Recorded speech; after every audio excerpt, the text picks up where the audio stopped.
Yo, what's going on, guys? Season 23 of Battlegrounds just wrapped up, and you can see there I don't have my rewards anymore because I thought I was recording and I claimed them and then I wasn't. So that's awkward. But let's be real. The rewards for Battlegrounds, quote unquote, got updated. Like the store got updated, but I mean, these rewards right here, they just ain't it. But it's all good because if you guys want to watch a fire opening, you can just go to the live stream that I did last night, and that was pretty crazy. But yeah, so we placed 4th overall on the leaderboard and 69th as an alliance. Let's go PG Bar, good stuff. That was actually our off season as well, and I got 91,077th in my solo placement, which, as you guys know, that's that's a lot of parking, which is what we like to see. I had to take a week off just to focus on my master's program because we're wrapping up our semester, bunch of final projects that were due at the end. So yeah, I didn't even hit 200K in solo. Yeah, so that's cool. But I did actually enjoy last season. Like I know a lot of people didn't like it and were kind of like boycotting, but I actually just didn't play because I couldn't. Like I would have played if I had more free time. But this is what the deck's looking like for next season. We did quite a few rank ups from Cyber. Most notably, I pulled NTW last night, which was amazing. She was my number one wanted champ. Just counters like so many annoying skill defenders.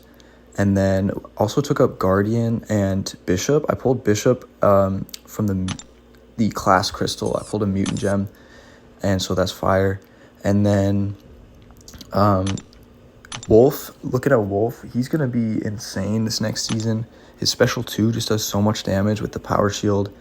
It one-shots anything. And Rupture is such a unbelievably versatile debuff. It works for so many different champs.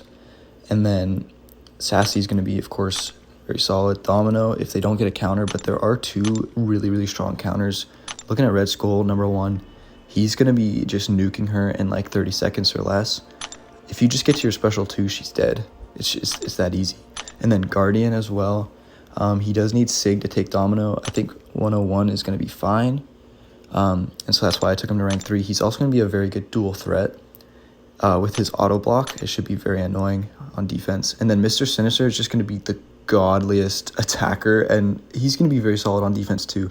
But like I can't imagine not using him on offense. It would be like not using Serpent on defense. Here's a little showcase of what Sinister can do in this upcoming meta. So you're going to want to start out the same as every champ. And this meta, it's really nice because we don't have to deal with that super annoying spite power gain. So all you need to do is just get to your special 1 and literally anything dies. And you get a bar of power as soon as they throw a special. So yeah, here we go. Look at that degen. It's ticking for 16K, 16.9K per tick, which is like almost 34 per second. And 2 heavy holds, and look at that, he's dead. That's a rank 3 bullseye. And pretty much any champ in the game you can do that for. Like even a Tuma who you can't parry, Sinister's still going to work for if you just find one opening to hold heavy for the full duration and get your bleeds up and then throw your special 1. So yeah, he's just going to be crazy. And also, like, my Sinister wasn't even duped in that video. So if anyone doesn't have like a rank 3 duped Sinister, don't worry. Like a rank 6 or an unduped rank 2, anything like that is still going to be fire. And then another champ that's going to be crazy this meta is Kushala. She's going to be like my number 1 Serpent counter. Probably after Tigra, actually. I like Tigra a little more. And then Penny for defense is just a menace. You can't disable her shield with basic attacks. Shocker, his auto block's going to be kicking in. The thing with Shocker is he needs to go unblockable in order to remove his charges. And with the node, it prevents all unblockable from the attacker and the defender. So he's not going to lose any charges with intercepts. So you're going to need someone that counters auto block because you can't go unblockable yourself either. And then Silk is going to be insane. Her special 2 just nukes anything. Let's show the clip right now.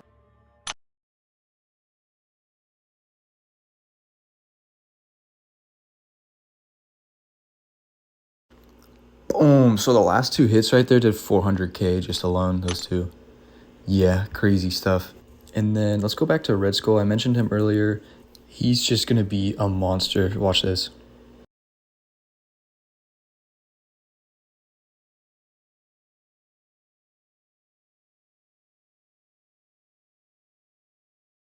Bro, like his shock still had 60% duration. Like he could literally like nuke Sassy, I'm guessing. Even Photon with energy resistance. Another really important champion for this meta is going to be Nefaria as a defender. So let's look at his sig right here. So if you guys can read that, it says when the opponent gains 100% of a bar of power, this is just Sig 1, from a passive or buff within 0.5 seconds, gain 50 Ionic charges, and enter Ionic Overcharge. So at Ionic Overcharge, the last bullet point there says, additionally, the opponent's regen and ability power rates are reduced by 95%. And additionally, he gains 60% of the power denied this way, which means with this node set, when the defender uses a bar of power, you gain a bar of power yourself. So Nefaria is just going to prevent you from gaining power, which is the only way you can do damage in this meta, and he's going to steal it for himself. So he's just going to like go red. It's crazy how good he is. And so that's why I did a last-minute whaling session last night, just to awaken him, and Sinister as well. Those are the two MVPs, I'm not going to lie, for this season. Okay, and then the next one that I really wanted to rank was Arcade. And I used my rank 3 gem on him as well. Now I have Tech as my strongest class, which makes sense because the past two metas were very favorable towards Tech defenders. And a few rank 2s that I'm considering rank 3 are Maw, Joe, and Terax. Maw and Terax are going to be pretty annoying on defense. Joe's special 1's going to cook with the Power Shield node. And then Havoc potentially, because you don't want to be baiting special 1s, but I don't know if I'm going to rank him. And then Photon I still need to take up, but this meta she gets nuked like crazy. Kindred will be very solid with the root. Shothra as well. And then, yeah, Crossbones I just pulled, but I don't think I'm going to rank him just yet. Photon and Crossbones I'll be ranking for next meta, I think. Have another month to work that out. And then 6 stars, just go back to the Battlegrounds deck right here. The only 6 stars I'm going to be running are Tigra, she's going to be insane, Kate as well. Their damage just goes through the roof with this node set. Fam's very solid. And then Nick Fury is a good stall since it's a very nukey meta. And then Mephisto, science class, is kind of weak this meta because Titania is not very good. Ham is a little bit worse. He's still fine. But Red Goat, that guy I need to ascend. Bro, I need some dust. What is going on? Like, it's been 3 weeks. I've been trying to ascend this guy, and I still haven't. And then Gallon's just for Penny, because Penny's an absolute menace once again this meta. And, yeah, that's going to be the completed deck for this season. Looking forward to it. And that's going to do it for this video, guys. Thanks so much for tuning in. I hope you learned something you find useful. And 4 more days left in off season. I'll definitely be streaming a little victory track push when the season drops on Wednesday. So yeah, guys, have a good one, and I will catch you next time. Peace.